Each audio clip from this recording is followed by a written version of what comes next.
Okay, so Monday.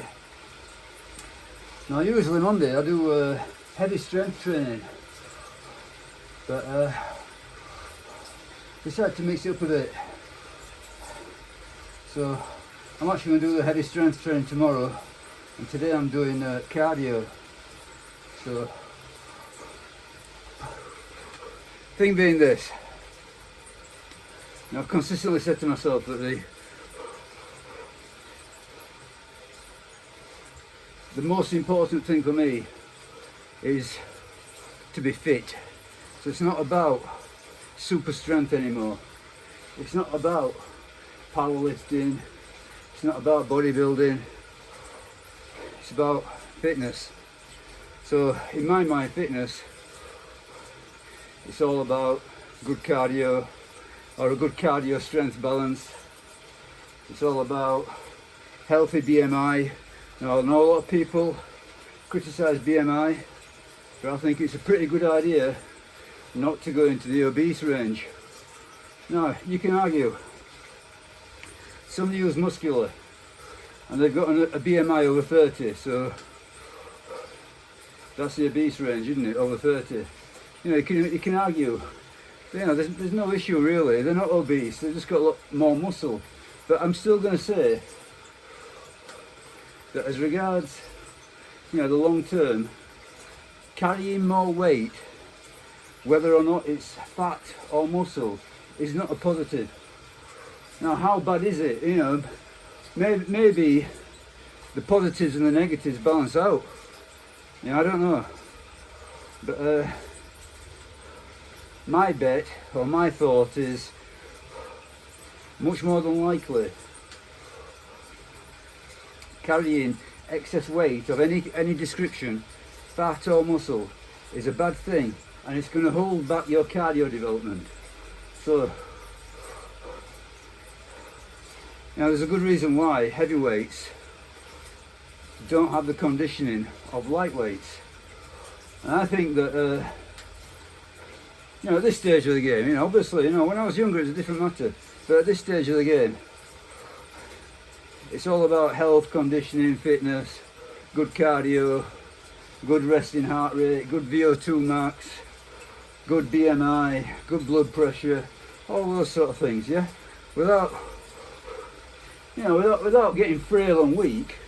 But there's no real reason anymore for me, as far as I can see, to be lifting weights with more than 100 kilos on the bar. You know, apart from the sport and fun of it. You know, so if I can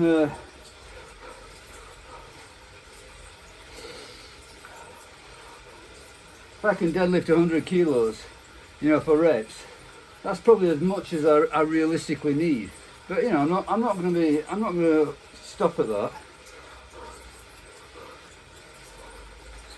So, you know, I am going to push my pull-ups and my sandbag work and all the rest of it. You know, I'm going to push on it, but it's not my main priority. The main priority is the fitness. So that's number one, and then everything else is secondary. So, you know, whether or not I can, you know, do clean and press with 30 kilos rather than 24 kilos, you know, that is definitely a positive. You know, don't get me wrong. You know, I will take it and I will aim for it, but it's not the main goal. The main goal is fitness, fit at 60 plus, and obviously, you know, I'm just a few months off 60 now. I'm thinking about it. So September, October, November, December, January, February. I'll be 60 next February. I'm just getting my heart rate back up. It's at 123, so let's get it to 130.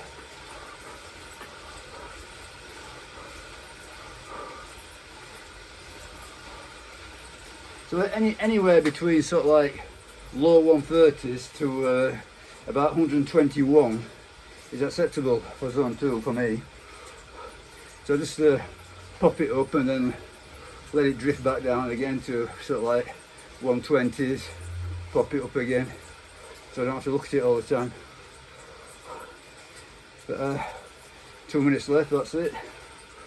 But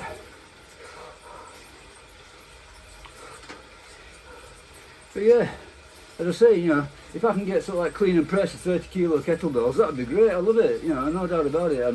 Yeah, thank you very much. But it's not my main priority. My main priority is good body composition, good fitness, good cardio, etc., etc., etc., as I've outlined. Okay, and I've said all along that as soon as I can't comfortably get my belt on hole 5, then everything else is going to play second fiddle to fat loss. And I got to the point whereby I could not comfortably get my belt on at hole 5. I could get it on, but it was strangling me. Okay, and that's not it. So I'm not going to kid myself. You know, I'm definitely gaining blubber.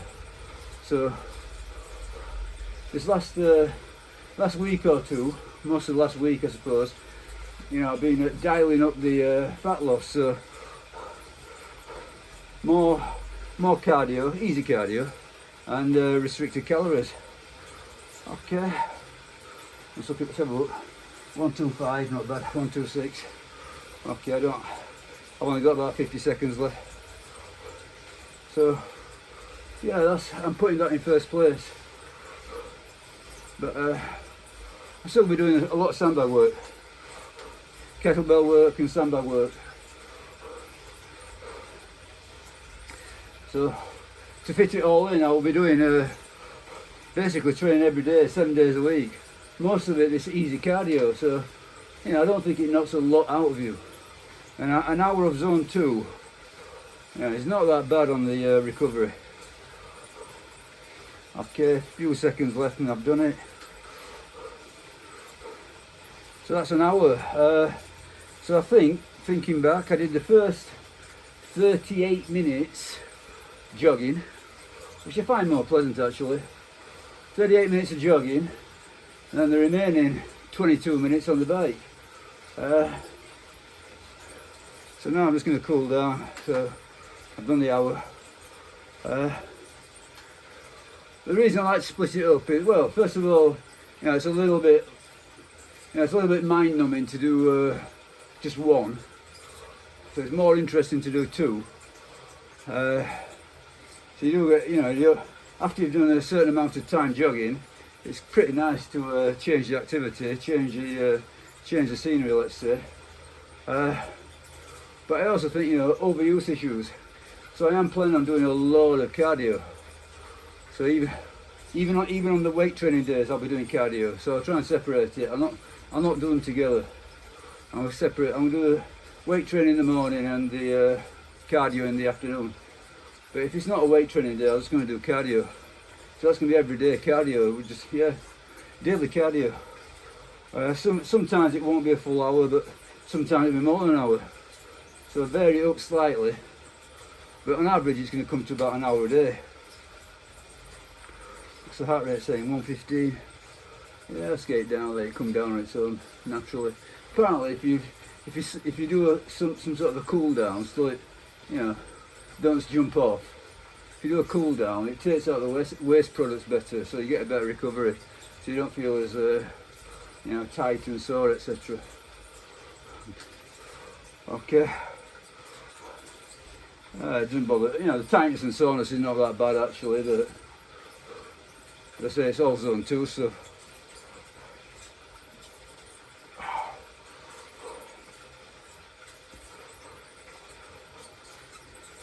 But yeah, doing this cardio every day. So alongside the weights, alongside the sandbag, alongside the kettlebell focus, you know, I'll be doing some other stuff as well. You know, cable rows, pull-ups, incline bench.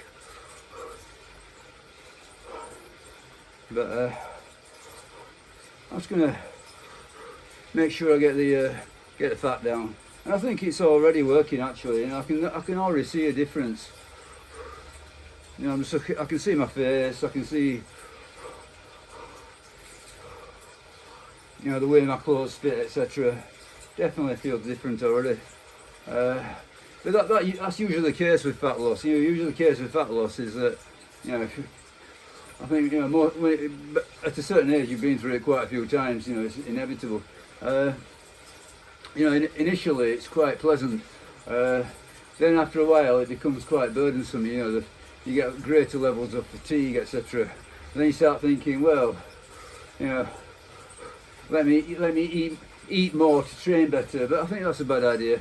I think, you know, the best idea is just to, you know, take it on the chin. Allow your performances to stagnate, right? You know, not go down, but stagnate if necessary.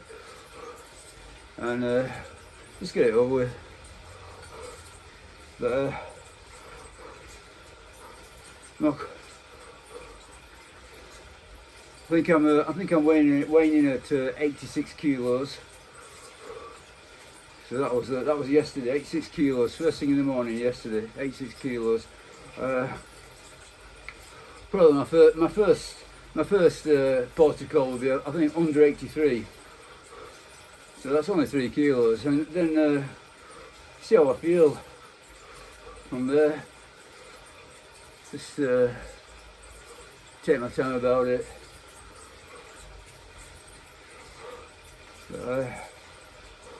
So I'm not trying to get skeletal. I'm not trying to get ripped up or anything. You know, I'm just keeping it under control. So as I say, that, you know, the belt goes on quite easily. But I would like to get down to the hole 6 on the belt, on the lifting belt, hole 6. So first of all, I think, you know, get to 83, then hole 6. See if that works. But you know, I definitely feel that it's already working. Okay, that's it. Bye.